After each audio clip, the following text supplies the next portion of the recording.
Auntie Sophia seems like a beautiful woman, but there are a few signs that Auntie Sophia don't play. But if you're not of the culture, you wouldn't catch them. I'll give you a few myself. First of all, Auntie Sophia have a full set. That alone tells me Auntie Sophia don't mind cussing you out and pointing you out the door. Secondly, Auntie got rings on her fingers, so she will punch you in the face. And also the wig and full face of makeup lets me know that she's out and about and still able to get down with the youngins. So this Auntie right here tells me that you might want to tread light when you're bringing new information. But I don't know. Kid Jones loved this Auntie, and he said he can't go on with life with this girl unless the Auntie approve. And I said, child, do she know she Asian? Let's get into it. So now when they sit down, the first thing Aunt Sophia noticed is that Kid Jones is completely different from the last time she saw him. Now, according to him on this episode, or at least on the season, he said he's had a reinvention and he's kind of, channeling his spiritual side. And the spirit is telling him to go around dressed like a pimp from the 70s, I guess. Now, Auntie is a little bit perplexed about this. She really want to say something to him, but she says she gonna hold her tongue. You could tell, you could see it on her face. She really want to tell him, boy, you look a mess. You look so bad. But she don't want to hurt his feelings, so she gonna hold her tongue. She just said a little, But anyways, she really want to know what's going on with the music and with life. So she asked him about the music, and he shows her some music that he had, and he said, Auntie is going so good. He said, I got this new song, and he played the song for Auntie, and she was clapping and dancing. She enjoyed it, and I ain't gonna lie, from the little snippet I heard, I ain't gonna lie, it was kind of a bop. It was a bop. It was like a cookout bop or like a backyard party bop. It was a bop. I liked it or whatever. He's just a little weird. But Kent takes this time to tell his auntie that he wanted her to meet his new old lady. And she was like, well, is she nice? And he was like, yes, you're gonna love her. He was like, but the only thing is, she's a foot fetish person and she does feet for a living. He said she does music, but she also does feet and put feet on people. And the auntie was like, what? What did you say? So he was explaining it to her. She said, nigga, I heard you. I just wanted you to repeat it to see how slow you was. She said, did you just sit up here and tell me you around here with an Asian woman who be putting feet in people's mouth? And to add insult to injury, he had to show the auntie a video with her and another Asian woman putting peanut butter and jelly on their big toes and putting it in some Negro's mouth. And that sent auntie over the top. And I'm not gonna lie, it would send me over the top too, because what? And I'm with the auntie. You not jealous of her playing with people's feet and they mouth and all of that stuff? And he said, no, he likes it. Now, this is too much for auntie. You about to send her blood pressure up now. Aunt Sophia said she will not hear any more of this. She said something done happened to this boy. She said that this parent, it must be the girl because it ain't him, because something done happened and she don't know what's going on. And he's trying to explain that it's nobody else's influence. He said it's all his own. This is who he really is, and he want her to accept that. And I'm telling this fool, boy, ain't no auntie gonna accept you doing no craziness like that. And damn sure Aunt Sophia ain't. She hopped up off that couch so fast and said, boy, you wasn't raised like that. I know your mama. Your mama did a little crack and sold a little cooch, but she ain't never did nothing like this. You got to go. At this point, you and the cameras, everybody out, cut the scene. I'm done with all of this. And right when Kent was walking out that door, she said, listen here, Kent, because I know you got these cameras up here and you done lost your rabbit ass mind, but I'm going to tell you right now, I won't meet the heifer.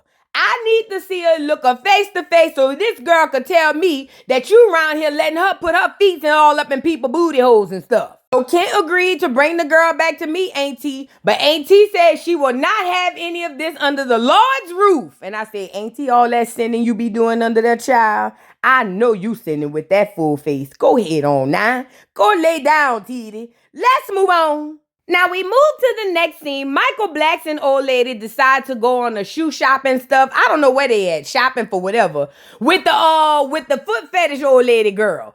Kit old lady. You know she recruiting. I told y'all she been recruiting. But anyway, the Kit girl was like, hi, it's so nice to meet you being out here. You know, both of them Asian or whatnot. I don't know what parts they from, but they both from that continent or whatever. But the girl was just happy to meet up with Michael Blackson old lady because she felt like most girls aren't open about these things. And Michael Blackson old lady was. And look at Michael Blackson old lady. Oh, I really enjoyed meeting you the last time. And I mostly enjoyed that little foot you had. I mean, it felt so real. And I'm over here saying, what you want the foot for?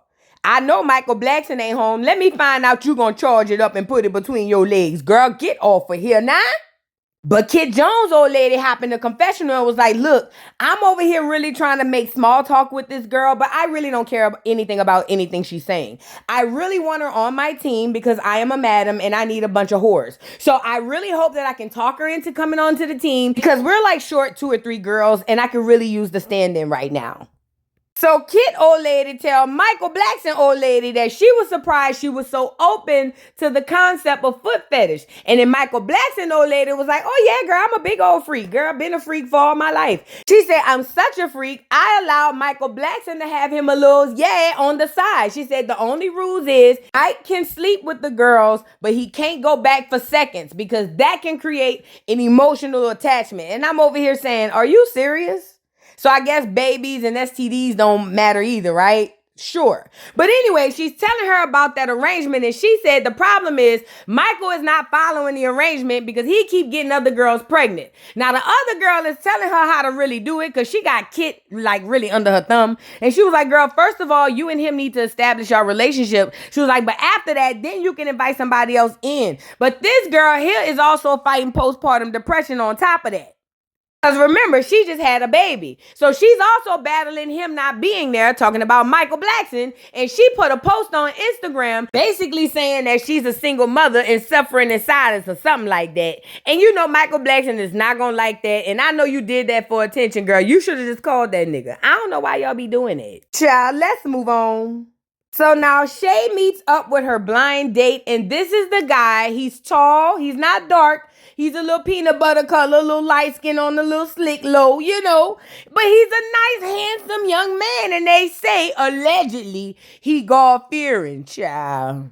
Now, one of the first things Shay noticed is that both of them are blind. So apparently, he got thick-ass glasses and she wear thick-ass glasses too. She said, child, if we have a baby, our baby gonna be blind. And I said, baby, girl, you don't even know this nigga name. How you jump out the window like that?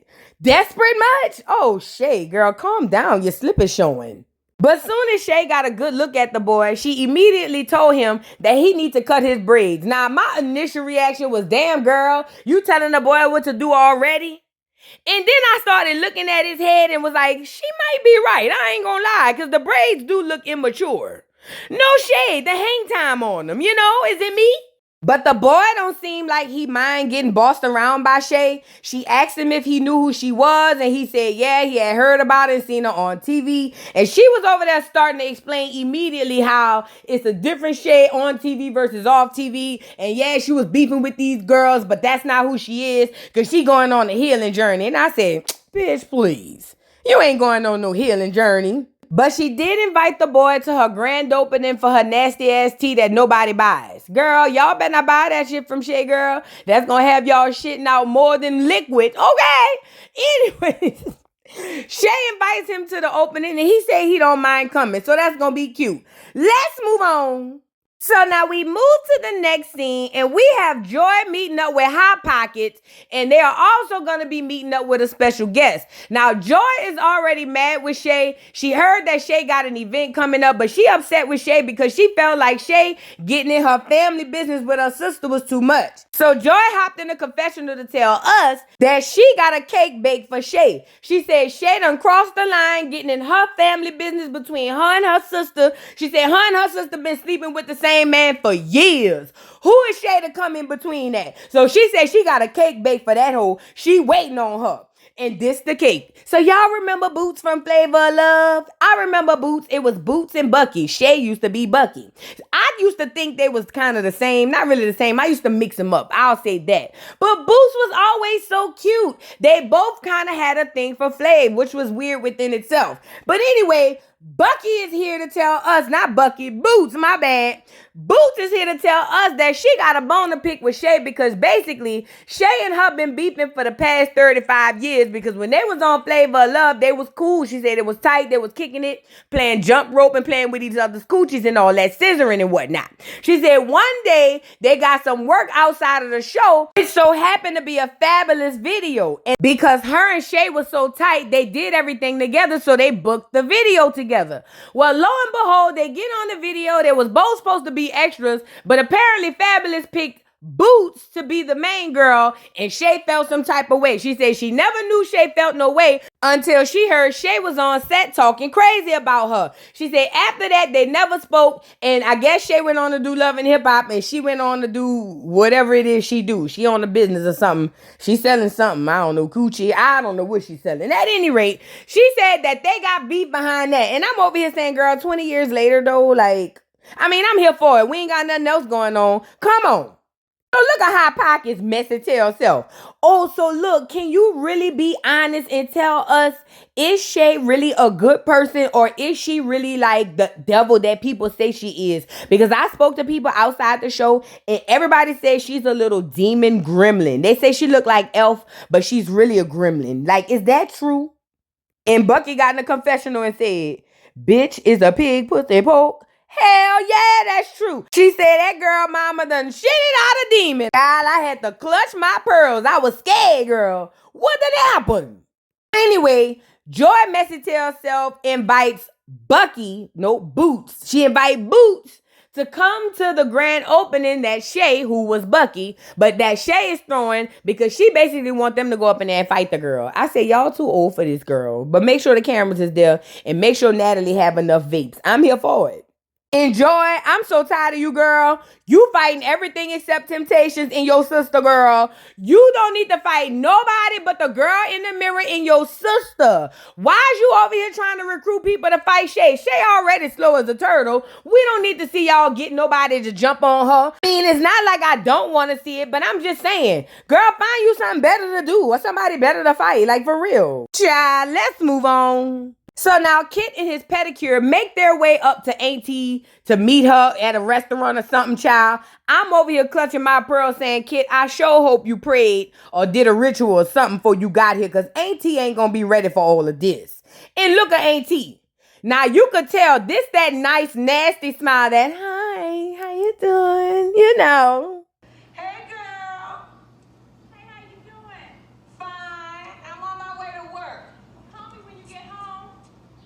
Okay. I know what I'm talking about, that fake hey, hi, you know, because the Auntie already scanning her up and down and she knows that she's a $2 slut. I can tell, I can see it in Auntie eyes. Auntie need a cigarette right now, but she ain't got time. So now when Kit and them get there, the first thing she do is give the Auntie a present. But when the Auntie open the present, it's sex toys. And I'm not gonna lie, in defense of the Auntie, that's disrespectful, bruh. And in defense of Kit, he claims he didn't know what was in the bag. And I'm over here saying, now your Auntie already feel a type of way about the girl. Why would she bring that? Like, for real. But I think this is where cultures clash, because a black girl would have never done that. Even if she was doing the type of foot fetish stuff that this girl do, a black girl would have never met this man's Auntie on the first encounter and did nothing like that. This is where the cultures clash, I'm telling you. So now the girl was just like, oh yeah, it's our products. I'm like the #1 foot fetish person, and I do music, and I'm this, that, and the third. Now she hop into confessionals to talk her cash money crap, and she tells us that she understands that this is an important person to Kit. She said, but she don't even love him for real. She said, and if this lady over here think that she's gonna tell her what to do, and she's the dominatrix, she said, this lady got another thing coming. I said, well, girl, good luck, child. So now the Auntie, after opening the gifts, was like, you really thought this was appropriate to bring to me, slut? She looked at Kit and said, Kit, walk away. I need to talk to her. Kit, mama, wait, shut up.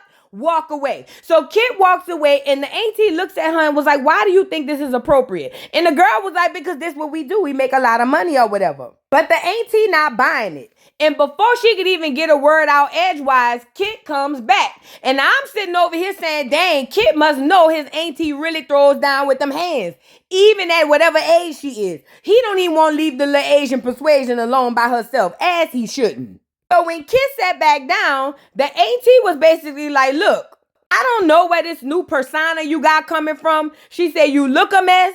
She look a mess. Then you came up in here with this girl talking about some foot fetish stuff. She said, at this point, you have to be influenced because you wasn't raised like this. This ain't how you was raised. This girl must have put this in your brain and influenced you, but don't worry about it. I'm about to just go in the back and weep and pray for you. Now, Kit felt some type of way because Kit was like, girl, ain't nobody influenced me. This is all me. He said, and I don't want to be disrespectful, Auntie, but I'm going to tell you now, you going to have to respect my girl, because if you don't respect her, then that means you don't respect me. And if you don't respect me, then that means we just going to have to exit out your life. And I said, boy, you got balls. And look at Titi. Nigga, who you talking to? I helped pay your bills all the way up till you got on this show. And you want to get on here with that pasty little clear girl and show your ass? Oh, you want to show ass, huh? I'm going to show you how to show ass. And I said, uh-oh. Before Titi could get it off, his old lady jumps in and was like, listen, ma'am, I appreciate you for raising Kit, and he's a very nice young man. I will steal everything he have one day, but until then, I'm on a mission. And I just need to let you know that you have to respect me because I demand respect. And if I don't get the respect I demand, things can go awry. And I'm telling you, you don't want that. She said, and as for my feet, I have a surprise for you. They're never going anywhere. They're here to stay. And I'm putting them on this table to show you that this is a symbolism that my feet are here to stay. And I said, I know you lied. Now, me being the type of person that I am, this would have made my arms get the windmilling on their own. I ain't gonna lie. I'm not gonna lie. This is nasty. But culturally, the Asian girl don't see nothing wrong with. But I tell you who do. Titi. Girl, Titi jumped up and said, bitch, I know you did not put your feet on this table where they got good, clean food and silverware and plates on here. Did you just put your foot on this table? And Kim was over there saying, Auntie, just chill, Auntie. She said, oh, no, hell no. So Titi got up and she almost swung on the girl. You could tell she wanted to. But Titi was trying to hold it back because she said before she swings, she at least want to put a little dialogue in there. So Titi jumped up and was like, get your nasty ass Blackfoot ass off this table, little nasty heifer. This is why I told this boy he don't need to be messing with y'all. Now I know you influencing my nephew. Get your feet down. Get him down. And the girl was like, I'm not doing anything. I'm the dominatrix, not you. So security ran out of nowhere. Listen to me and listen to me good, because he must have knew Titi was about to go straight Calio project on this girl. You feel me? So the security ran out of nowhere and was like, ma'am, please stop. And she said,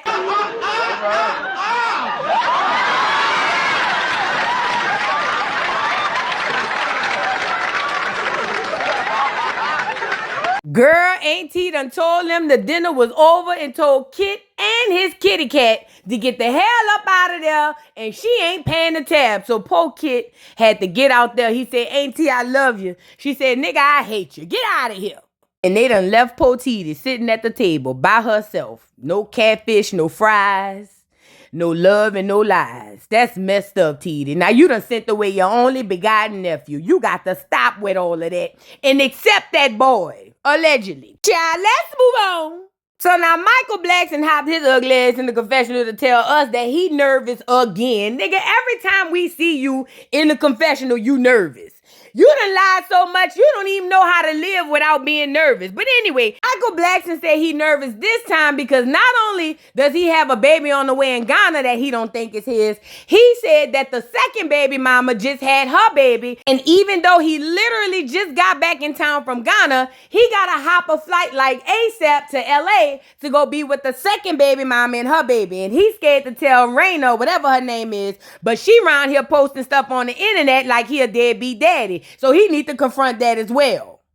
So they get in the house, and the first thing Michael Blackson do is go grab little George Jefferson, give him a little hug. You know what I'm saying? You know, kiss and hug on them babies just enough to say they did it so they don't feel bad about being a deadbeat. You know how it go. But while he's doing that, he wants to confront his baby mama about the post she made on social media, because he feels like when she made that post, it made him look like a deadbeat. And she said it wasn't even about that for real. She just was feeling alone because he wasn't physically there. On top of that, he just getting back in from Ghana, and she said that she didn't appreciate that he wrote under her post that basically he'll drop her like a hotcake.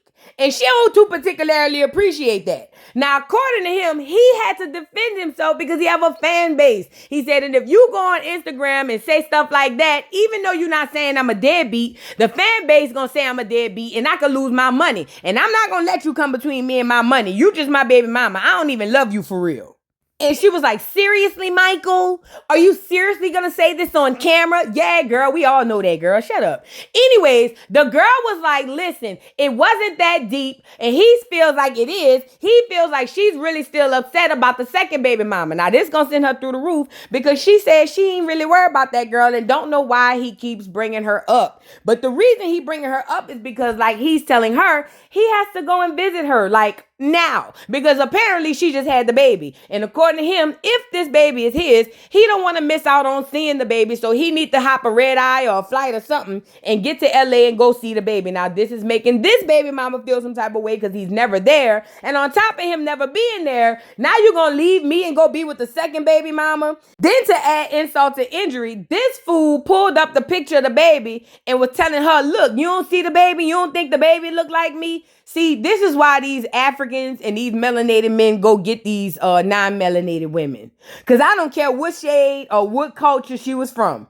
Any other melanated woman would have ran on Michael Blackson and had that nigga head between his legs. You hear me? And look at him. Michael, I can't believe you're throwing this picture in my face. And how are you going to leave me and our baby to go be with that baby? Well, newsflash, girl. When you allow your man to go sleep with other women, as long as he don't have emotional attachments, you forgot to put on the fact that he need to put a condom on. Now, he got other babies, and if that baby is his, it would be right that he go check on that child. I mean, she's the only one being selfish here, if I'm being honest. At the end of the day, you signed up for an open relationship, but you never read the fine print and ironed out the details. So now here we are. You can't make that man not go see his baby.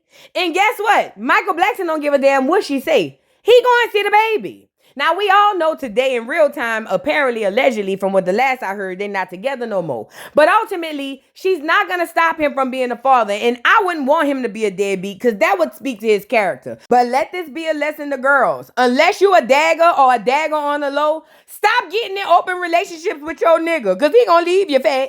Let's move on. So now on the next scene, it is the day of Shay's grand opening, reopening for that nasty ass tea. Like I told y'all, nobody ain't buying.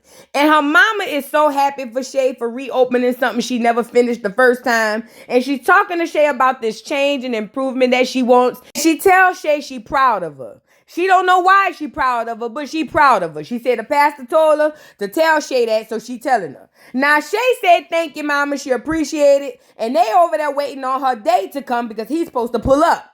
Now, in the meantime, Eliza is there to show support. And listen, these girls beef and get back friends so much, I really don't know who's who and what's what. Eliza is there to support, allegedly. But I think Eliza really there to be messy. Because, you know, she over there selling some lip gloss that ain't nobody gonna buy either. So she's just trying to see who all not gonna show up for Shay. Now, who did show up was Shay's man. Now, this is the man. He came in his suit. It's a very, you know, slim-fitted suit. It's giving, you know, tenor in the choir, you know, drummer boy. But we gonna go with the move. And look at Eliza out the corner choosing. Girl, where your old man at? Ain't you pregnant? Eliza, go lay down, girl. You just had a baby or something. Why is you over there looking at that girl, old man? That ain't even her man yet. Look at Eliza. Ooh, Shay, who is this? I said, girl, hide your nigga. And this the boy, oh, hey, how you doing? I'm Donovan or whatever this nigga name is. And I'm not going to lie, when he got close up, especially with the suit on, immediately I saw what Shay was saying. He definitely needs to cut the braids. If he cut the braids and get him a low cut, it would literally shape his whole look. Yeah, he got to let that go. That is childish. It's very childish, but he look good. Now, Shay is happy that he's here. She's over there basking to the girls. Yeah, this my new little yay, my little juvie or whatever. My mama hooked me up, you know, met him at the church, allegedly. Said, but you know, I'm going to keep my ear to the streets because I'm pretty sure he's somebody baby daddy or something. And look at Shay mama hugging that boy so tight. Oh, I'm so happy you're here. And she hugged him real tight and got real close to his ear and said, listen, I'll pay you $100,000 a year if you just stay with her. He said, what? And she said, oh, nothing. I just asked, how was your dinner? He said, what? And I said, oh, Mama Shay, get off of that boy. So now Shay kicks off the event by welcoming all 12 people there. She said that she's happy that they're there and she's relaunching this tea. She said, but she's having trouble because every year, don't nobody want to buy it. She said, don't nobody be drinking it but her mama and the baby. She said, but hopefully this year that changed. Now, while she's doing her speech in the bike comes Joy. And I said, Joy, is that you? So Joy came from the back to make an announcement to Shay that basically, I don't appreciate you jumping in my family business, and because you did, I have a surprise for you. And I'm over here saying, girl, well, what's the surprise? In hell, even Shay was squinting her eyes like, girl, I don't even have my glasses on. Like, what is you saying? What do you want? Like, why are you even here? I didn't even invite you to the party. Where's security? And I'm over here saying, girl, Shay, shut up. Because when you see this girl, you gonna know who it is. So far off in the distance, I see Boots in security. Is that her name, Boots? Yeah, Boots. I see Boots in security holding her back. Apparently, Boots walked in and was like, yeah, Shay, you thought you would never see me again? You thought you would never see me again? And I said, girl, huh? What you mean? And now she running up on Shay. Shay running behind security, acting like she really want to fight. But we all know Shay don't want to fight nobody, girl. But in Shay's mind, she not gonna let nobody punk her. Now, this was my big old thing. Girl, your date is here. You're not supposed to turn up on the first date. You supposed to at least wait till after the third, after you give him a little coochie and he start liking you. What are you doing? But the boy was trying to break it up and security's trying to break it up on the other side. And Boots was saying whenever she catch up with Shay, she gonna dog walk her. And I'm over here saying all this behind a fabulous video that we don't even remember, girl.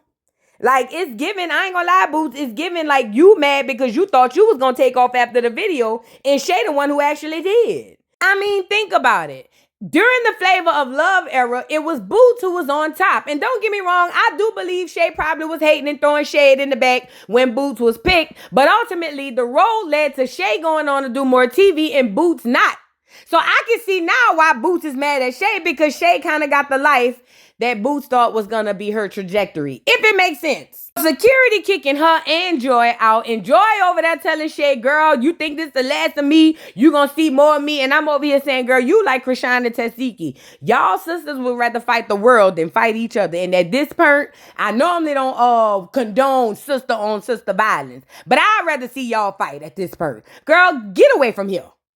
Now, Shay is going crazy. Security is grabbing her, and her new date, mind you, this is only the second time he's seeing her, but her new date decides that he's not going to sit back like a wimp. He's going to get in the middle. So he's trying to stop Shay from really getting any contact with these girls because he don't want her to fight. Because remind you, we are grown adults. So he's holding back Shay like, chill. And Eliza crazy behind over there talking about, yeah, Shay, chill. Your man trying to calm you down. Oh, I like him. Girl, Shay, hide your man, girl. That hoe over there choosing. She looking for somebody, man. She always looking for somebody, man. So the boy telling Shay, calm down, Shay. It's okay. You look beautiful. I don't want you to hurt yourself. And he's looking back to make sure they getting Boots out the way, but Shay's still talking her stuff. So security finally finds a way to usher Boots and Joy outside of the venue. And all I'm thinking in my head, okay, so that means we're going to see more Boots moving forward. I don't have no issue with that. I just really hope that they have more of an up-to-date beef, because the Flavor of Love thing is kind of played, And look at Joy outside popping that lady balloons. Joy, why you mad? Because your hookah Wednesdays don't have balloons out there with you and Bobby lights? Girl, get from around there. Somebody get security. I would have called the police and had them come around there with a sniper. Get from in front of them people's stuff, Joy. So now back in the venue, the guy is checking on Shay, making sure she's good. And look at Eliza in the bike. Yeah, Shay, you good? And Shay, man, is you good? I'm like, girl, get your nigga, girl. She trying to take him. But anyway, he's checking on Shay to make sure she's okay, make sure she's safe. But Shay has never had a man to do this. So this is foreign to her. Now, the mama come out the back and she realized that things have gone too far. And she's like, Shay, you need to calm down. You got your new friend here. He's mixed company. You don't want to do this in front of all these people, Shay. Calm down. But Shay is already turning on 20. So Shay turns around and tells her mama, look, mama, I understand you trying to help, but I'm not about to let nobody play with me. These girls came to my event unannounced. I hadn't seen Boots in forever, and all of a sudden they won't fight me. What am I to do? Just let them come in here and ruin my event? And I'm over here saying, but you was helping them ruin it because you was throwing stuff too. But the mama is trying to talk some sense into her slow child. And she said, listen, child, I understand your anger, but you have to be more intelligent, a little more mature with your responses. You can't respond the way that the people respond because you're different. You're beautiful. You're on a higher level. And look at Shay. Mama, get your bald head ass out of here. I ain't no special and beautiful, and I ain't on no higher level. I'm about as low to the ground as them hoes. And if they keep coming around here messing with me, then you got to know I'm a windmill with my head down. You got to know it, mama. And if you don't like it, ma, you can get the hell from around here too. So the mama was like, Shay, what are you saying? Watch your mouth. You have company. What about your new friend? And Shay looked back and was like, girl, I don't even like that nigga. I don't even know that nigga. She said, and as a matter of fact, I feel played. Because why was he even putting his hands on me? I don't know you like that, homie. I get a real nigga to bat the piss out you. And the boy was like, huh?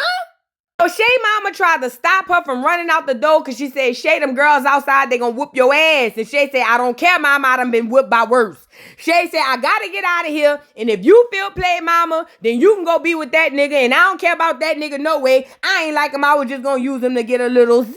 Okay? So Shay ran out of the doggone venue and left the boy there with Eliza and her mama. And I see, oh. Now, let me tell you something. The boy better than me. Because see, when she would have went off at the end and said, F me too, I'd have said, F your bald head ass and your bald head ass mama. I was just trying to smash anyway. That's what I would have said. But I'm a petty girl. That was the end of the episode. What y'all think? Drop down in the comments. Don't forget to like, subscribe, hit that notification bell, follow me on all platforms, and I'll catch y'all hoes on the next one, girl. Bye. Mr. Carroll, how you give the voodoo doll time to talk? I don't get no fucking time to talk. Who the voodoo doll is? The nigga you just had up here.